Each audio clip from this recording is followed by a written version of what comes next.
the Rangers Journal now.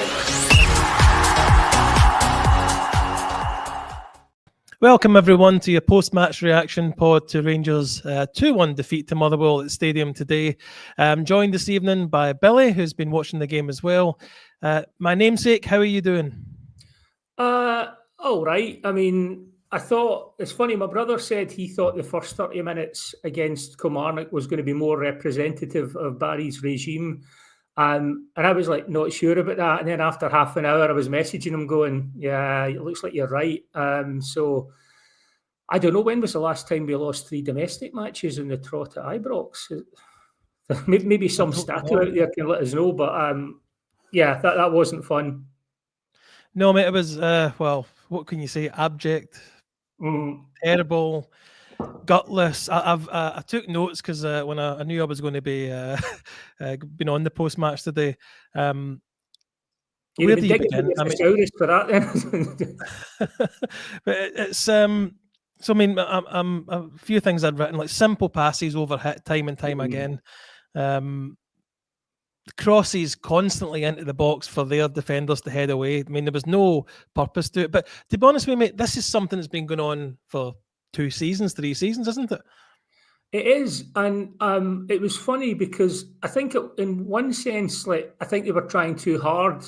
And there's something quite funny about watching Barry, who looks like a cross between a sort of coked up Scarface and Rasputin, sort of bulging eyed on the touchline, telling players to relax and calm down, while he looks as if he's about to have an aneurysm. So I wonder if they're getting mixed messages. And also, you know, they're just not very good. So when they get anxious, that playing passes out of the pitch and lumping the ball into the box, that's the one I don't really understand, because you look at our side versus Motherwell, and Motherwell are units. They're bigger than us. We're quite a wee team anyway, but they're big. You see them coming on. They're actually, I watch a lot of handball, and their players have got like the backs of handball players. You know, they're big, they're broad-shouldered, and we're lumping the ball in.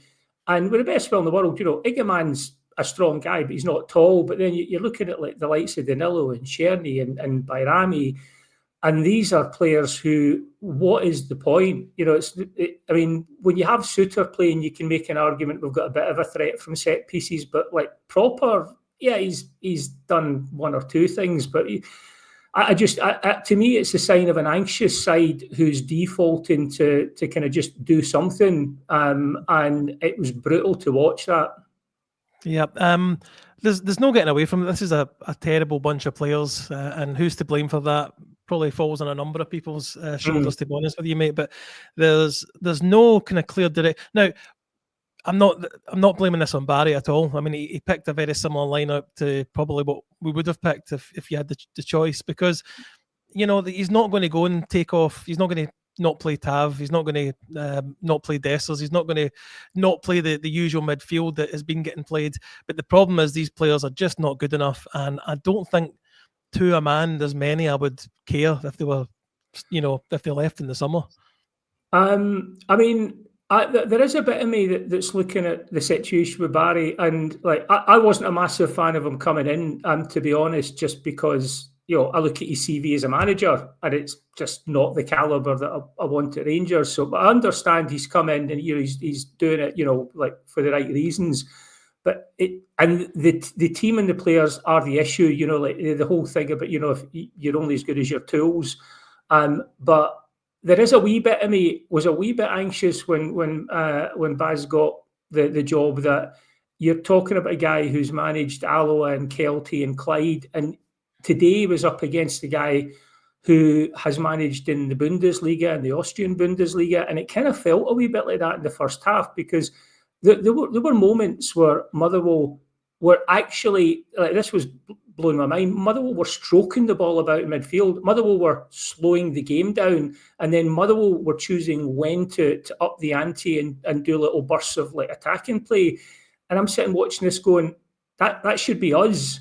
You know, whether or not we score, watching a Motherwell team actually dictating play. So there is a wee bit of me has the fear about Barry going up against Mourinho, and even going up against Rodgers, who, David Brent figure that he is also a competent coach. That does give me a wee bit the fear, but you can't get away from the fact that it's one of the defences I actually had at Clermont, which was I don't see any manager winning the league with this group of players at this stage in the rebuild. Mm-hmm. You're quite right, mate. I mean, we first had conversations a week to 2 weeks ago, and I thought, oh no, the Billy's going to be one of these happy clappers and just always back the team. But I'm glad you've kind of come out and been quite blunt about Barry Ferguson's appointment. At the end of the day, does it really matter other than the pride at this moment of, I like to see your team win on a Saturday, but it's as you say, with these players, there's nothing much going. Let's talk through the game. I would say that Motherwell, you mentioned they controlled the midfield. I would say they had a press and we didn't. What do you think about that? It certainly looked like it. It certainly looked like they were pressing at designated moments, and we weren't coping with it. You could see it time and time again that they would just like pin us in, and we were pressing, but it just looked. I often think in the modern game, there's an awful lot of like psychology goes on, and when a team gets the upper hand, they impose their press, and it looked like Motherwell imposed their press on us, and ours kind of started to fall apart a wee bit. So, in one sense, that shouldn't be happening with the Motherwell side against the Rangers side. The other side of things, we've seen it time and time again, what they do under a physical challenge, which is what they're going to get in Scotland. And off it might be a weekly thing, my kind of side rant at referees. Nick Walsh is a joke. 2 minutes in, there's a yellow card tackle where a guy goes sailing through with his feet up, and it's like the old Scottish rule of, my dad told me this decades ago, and he played junior football. It's like, you can stiffen a guy in the first 15 minutes and then just say I was warming up, ref. The fact that we're 30, 40 years down the line at top level football in Scotland, and Nick Walsh is kind of giving the message that that's fine, drives me nuts. But I'm presuming you're coming on to it, but like goals change games, and Jack Butland, discuss. Yeah, and honestly, mate, feel free to have this as more of a discussion rather than a host and guest type situation, because when it's two people, we probably flow a bit better like that. But let me talk about it. So Butland, there's a bit of a corner comes in, bit of a smash. Butland gets it, rolls it to Dessers, who I feel, I'm not going to blame Dessers for the goal, but loses the ball far too easily for me. Terrible touch, yeah. Yep, terrible touch. But that is, the whole team were guilty of terrible touches today, and I don't know if that comes from the confidence thing you were talking about earlier on. But again, ball rolls through. He could have tapped the ball away. It wasn't like it was coming at him at pace. And then their player, was Armstrong, gets in, flicks the ball by him on the ground. There is a VAR check. I couldn't quite make it if that was just for offside, or they actually thought there was an infringement on. I think it was offside is what they were checking for, because you could see like someone's heel, but I thought it was our player's heel, but like you could see someone's heel was behind, so I guess that's what it was. Butland's, he's had a few of these in him, punching the ball in the net. He got away with one, was against Hearts, where they got a goal ruled off for a challenge onto him. Could have been a different team, maybe get mixed up. But I know there was one that he got a free kick when it really shouldn't have been. And I'm just reading Andrew's comments there. I have no words. How a goalkeeper that's been in the English squad can make these constant, silly, amateur mistakes. And I'm not saying Liam Kelly's the answer, mate, but Butland's not the answer either anymore. I'm beginning to wonder if Liam Kelly is actually the answer for now for a couple of games, because there's one of the things that people have sort of commented on is Jack Butland's career went a little bit like this. He started off, looking like he was going to be the next big thing, and then his form started to stutter and he kind of drifted out of the picture. He's come into us, he's looked like the next big thing. And I've got to be honest, like I'm looking at Butland now for a long time thinking, it used to be you would look at Butland and say across this, Rangers shouldn't concede a goal a game anyway, but you'd be looking at us across half a dozen games and you'd say Butland was actually, he individually would save you like maybe say 2 or 3 goals that another keeper's not going to stop. At the moment, it's kind of the reverse. I feel like you put Liam Kelly in, he's kind of he's solid. He actually did pretty well early in the season. But what he's not, I feel like just now, like Butland's like a -1. He's almost costing us a goal a game. Like you even think back to that, people were saying, oh, he's just a kid and he's probably underslept, which is true. But was it the St Mirren game where he cleaned the guy out? Just ridiculous decision to come out. And you go, oh, well, that's out of character. And then the next week, he's not looking great. And then he's punching the ball into the net. And now it's starting to look, now that this is the form he's in, this is what he's showing.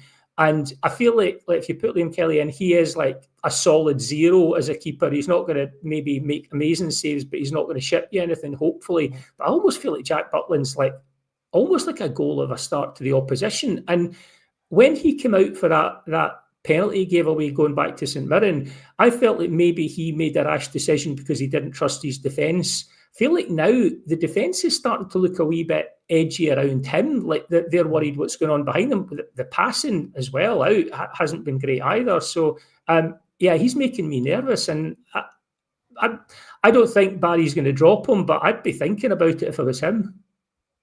And I mean, Tav starts in centre half, but again, I'm not saying he's the answer either. We need the, obviously Balogun comes in the second half. We need John Souttar to come back in as well. We're spineless, really. We don't have a strong spine, at least. And that second goal, reminiscent of Kilmarnock's goal, actually, they can just play through us, and it's a nice finish with it by the player. As much as they angered me later on in the game, it was a decent finish by him. But again, we're too easy to play through. The space like that he gets played into, it's like watching park football. You should be playing a ball between two players that somebody runs onto, and you go, oh well, that was a good bit of play. It's like when he actually looks up and he passes the guy in, I'm like, where is everybody? Everyone's been drawn central. It was pretty shocking stuff to see. I mean, that again, I don't know how much you can pin on the coaches for that. That's pretty basic. That you've effectively got one flank where like Motherwell can just stroll down, play a guy in, and it's a shot on goal. So at that point,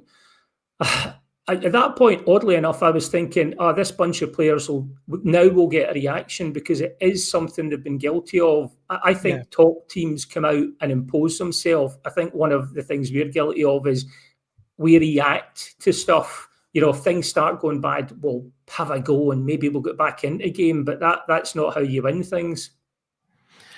Iggy, for me, I guess he's getting a pass because he's a young player, and he kind of burst into the not the scene, I guess. Around a bit before Christmas time, he was playing well, but relatively anonymous again today for me. I'd say I'm not putting it on his shoulders, but I just wanted to make a comment about him. Did you think he done anything? I didn't feel any of his wee touches even came off today. They didn't come off, but at least when the ball goes to him, he's got that sort of twinkle toes thing where he can just suddenly, and I actually love watching that. He's done it in the last couple of games, even when things haven't gone well, where he'll be on the touchline or going through the middle, and he does this it's almost like watching a magician at work, because I'm watching the game and I'm going, I'll need to see a replay to see how he did that, where he'll drag the ball back and be suddenly in and around the guy. For a big guy like that, that's quite something to see.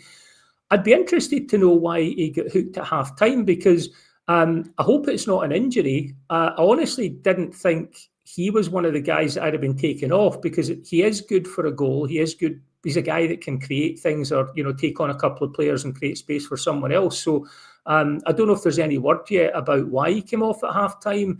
But I've not seen anything yet, mate. And I agree with you. I would say Dessers was probably the worst of the two of the striking options in that first half. Yeah, with Dessers though, like you're almost like, all right, he's been crap for half an hour. He's going to be good for half an hour now. So it's almost like, it's like playing a puggy machine, and it's like you're going, right, we've wasted so much, like in the way of sort of effort or money on him.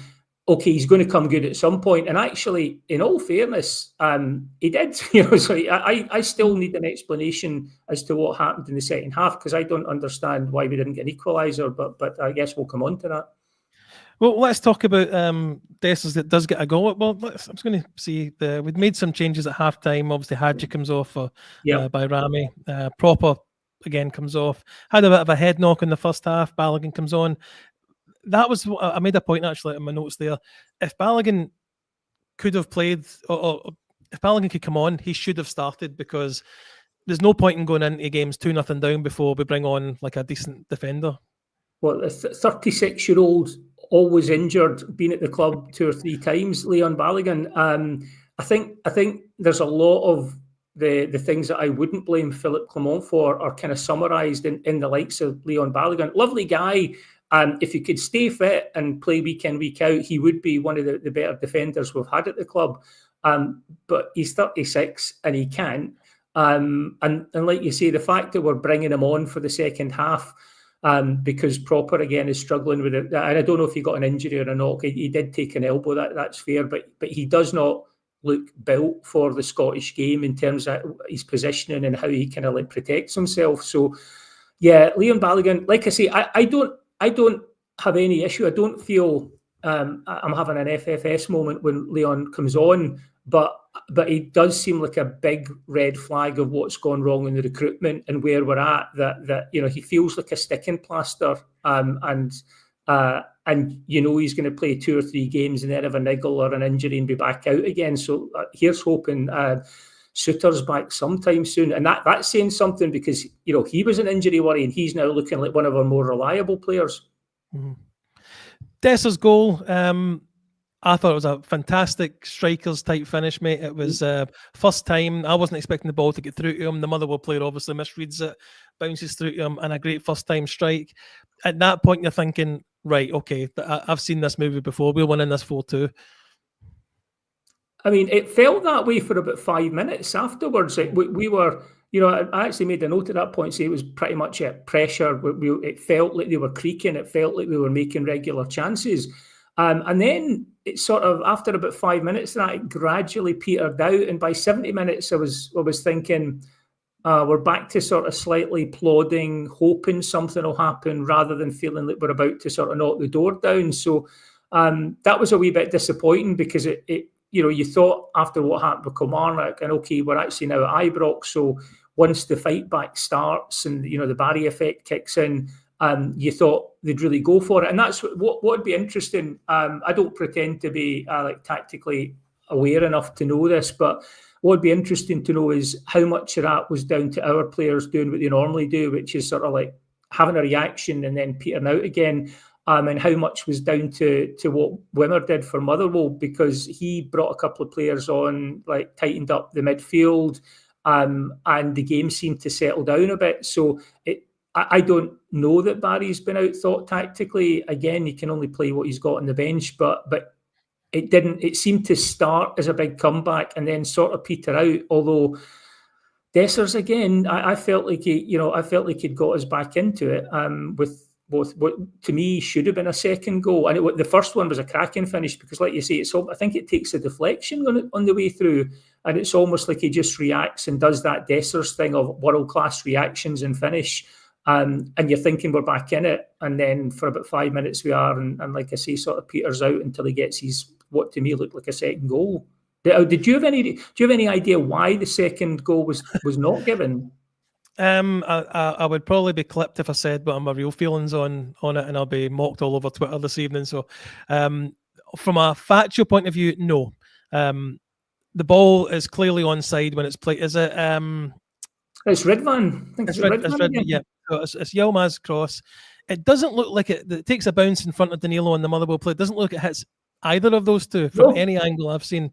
And then obviously Dessers with another lovely finish, not a nice wee lob. The only thing I could say is they couldn't rule out for definite that it didn't touch someone, so they can't go overrule the linesman if there's no direct evidence. But from the angles I've seen, mate, I've no idea why it was ruled off, because it doesn't seem to touch anyone, and he's onside when that first ball is played. It had, to me, it does have a little bit of that feel of the Alistair Johnston handball, let's see what we can retrofit, because about 5 minutes later, suddenly you got like a line showing that on the feed I was getting, you got a line showing that Dessers was offside, but showing that it was offside when the ball was in front of Danilo.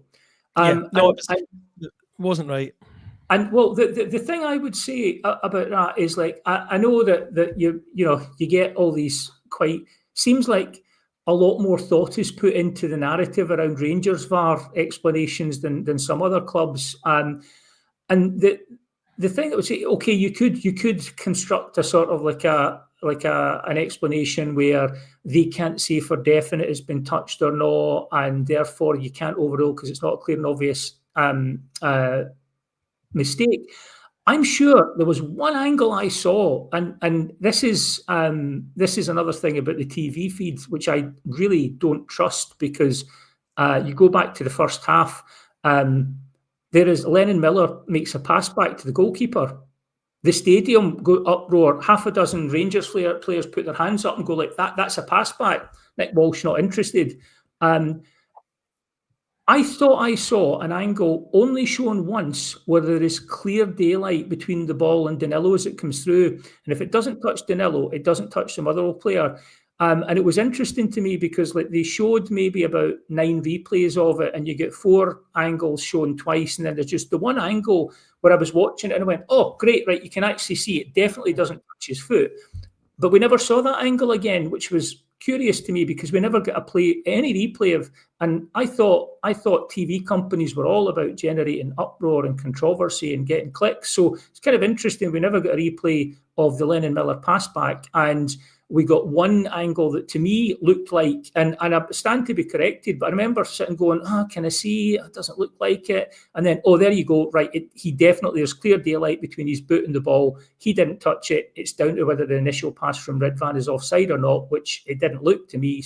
And the fact that they're then showing you replays later on. So I'm sure we'll get some hokum from Willie Collum and his Clyde thing about, the referee can't see for definite. And like you say, it's not a clear and obvious error.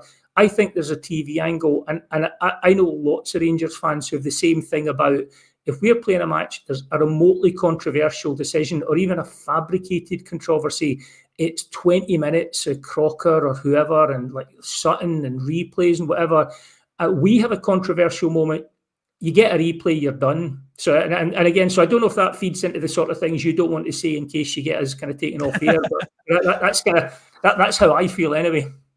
No, I mean, I was only really being facetious with that one because I'm not particularly dramatic when it comes to. I'm not one of the moon howlers, I guess I would say.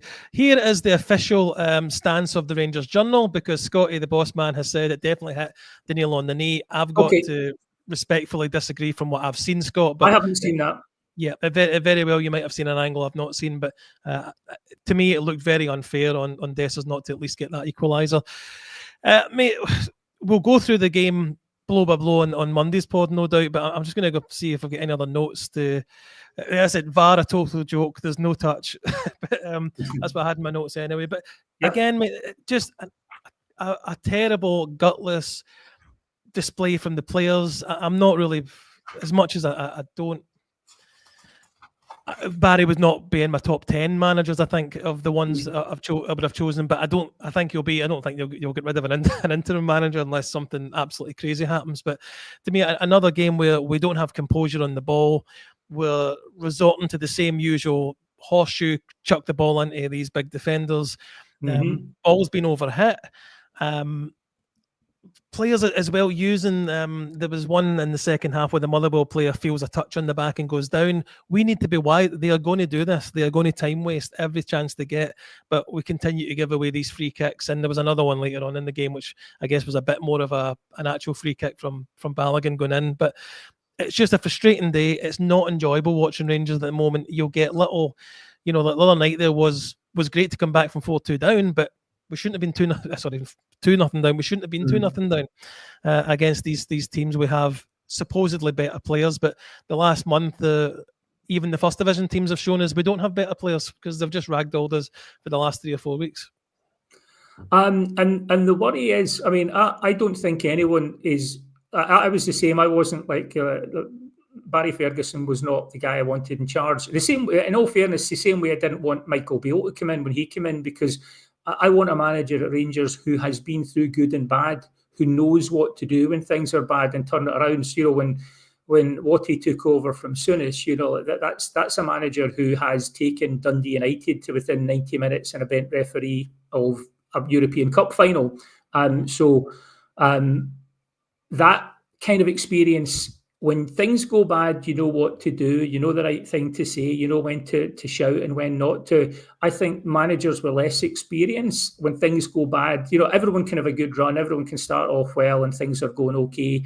It's what do you do when you're in a situation like this? And no harm to Barry. The reaction of the crowd at full time, I think it was even more boos this week because people had actually turned up because they thought there might be a bit of a bounce. Mm-hmm. I don't think the boos were for Barry Ferguson or the background team, although maybe Billy Dodds. I'd boo Billy Dodds anytime he came in at Ibrox personally because I'm sorry I've got a long memory in terms of like gripes, but I do remember listening to him on Radio Scotland one time and somebody winding him up about Rangers and him going, "I'm no Rangers fan," and I thought, right, you don't need to do that sort of stuff. Well, he's back there now as part of our coaching staff, but I think the boos were for the players. The boos were for this team that have done this time and time again. They get a reaction, they show how good they can be, and then they get bullied in a game or they don't turn up. And I feel a bit sorry for some of the players because, in all honesty, I think a lot of them just aren't good enough. Like Hadji could be a good player. If he was any faster, he wouldn't be in Scotland. Sherney, he's productive, but he lacks physicality. He's not the problem. Bayrami, he's sputtered in and out. Ridvan's never really turned into the player we thought. So I think a lot of these players, someone made a point recently that with players, it's not just about what they can do, it's about the regularity they can do it.